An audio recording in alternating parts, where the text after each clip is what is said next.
A ceasefire is at hand in the war between Israel and Hamas. Word of the truce came from Israel, and Hamas quickly agreed.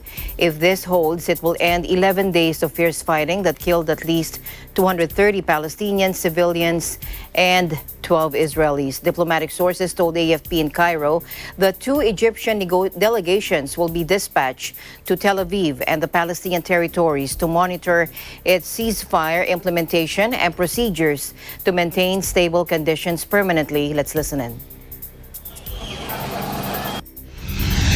Folks, I've just spoken with Prime Minister Netanyahu. Earlier today, I spoke with President al-Sisi of Egypt. Prime Minister Netanyahu informed me that Israel has agreed to a mutual unconditional ceasefire to begin in less than 2 hours. The Egyptians have now informed us that Hamas and the other groups in Gaza have also agreed. In my conversation with President Netanyahu, I commended him for the decision to bring the current hostilities to a close within less than 11 days. I also emphasized what I've said throughout this conflict. The United States fully supports Israel's right to defend itself against indiscriminate rocket attacks from Hamas and other Gaza-based terrorist groups that have taken the lives of innocent civilians in Israel.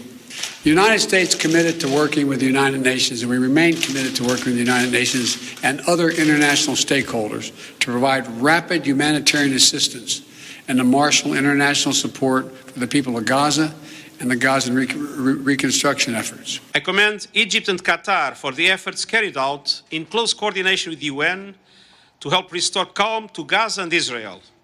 And I call on all sides to observe the ceasefire.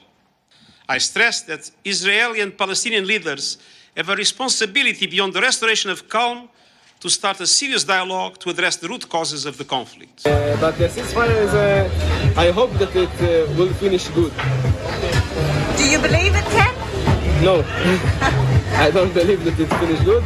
It will be 1 year, 2 years till it continues. The situation is quite difficult because every time basically like a fight is a fight, and we'll fight them, they'll fight us back. People are dying, and then right before we're about to finish the situation, we stop. Then it starts again and again and again, and people are dying, and it's terrible. And like you just have to like finish it up. Any side should win. It doesn't really matter who.